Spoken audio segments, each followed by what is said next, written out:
first order of business before you get to a foreclosure, a bill of sale, and or a bargain and sale, that's going to be a new term for you guys, is you first have to go through the steps. You got to go through the process. And here's what usually happens. People find themselves in forbearance. Forbearance means that you have a payment plan set up. If you are in forbearance right now and you are trying to refinance, you have to come out of forbearance, make an agreement with the bank, and then for the next 3 months, you've got to make your payments consistently and consecutively before you can refinance out. Let's say that you come out of forbearance, but you cannot make your payments. The next step that's going to end up happening is you're going to go into pre-foreclosure. A pre-foreclosure usually means that you're 60 to 90 days past due on your mortgage payment. Once the mortgage payment is past 60 to 90 days, that's when the bank begins to start paperwork process for foreclosing on your property. Not fully in foreclosure, it is the pre-foreclosure. This is the time where family members usually come together, try to get the house out of foreclosure.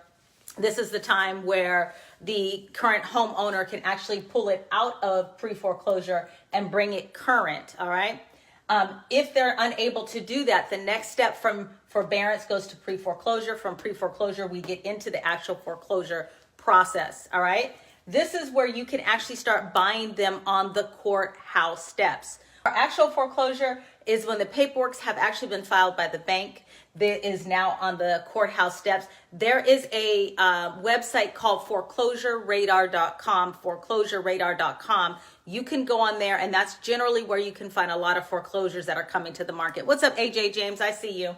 That's where you can find it at. Now, I need you to know this. This is a key that a lot of people do not know. Let's say that your house goes into foreclosure. Let's say the house got sold on the courthouse steps. Let's say that you're still in the house. The moment that you leave the property, you guys, once you vacate the house, that means that you've abandoned the property. Once you've abandoned it, you can't pull it back, all right? But let's say that you still live there. The house was sold on the foreclosure steps. You can still have a certain amount of time to bring that house current to pull the note back, even if it was sold. So be prepared. If you are an investor and you're planning on buying at the courthouse steps and the people still live in the house, you need to know they can get that house pulled back. All they have to do is get the money from family members, from a bank that's willing to do it, and pull it back out of foreclosure and pull it from you. That does mean, I know the next question you guys have is, well, Miko, if that's the case, what happens with the money that I paid for the property? The bank will have to give that money back to you and bring you whole, but they will have to give the house back to the owner if they bring it current after you've bought it, all right? And that's generally if they're still in the property, still living there, and they haven't moved out yet. They have generally about 3 to 6 months to do that. Every state is different, so check your state, all right? It's called a bargain and sell. A bargain and sell generally is when a property has gone into foreclosure and it's owned by a bank or tax liens. A lot of people ask about, Miko, how do you do tax liens? That is not my specialty, but I'm going to just briefly tell you about, okay?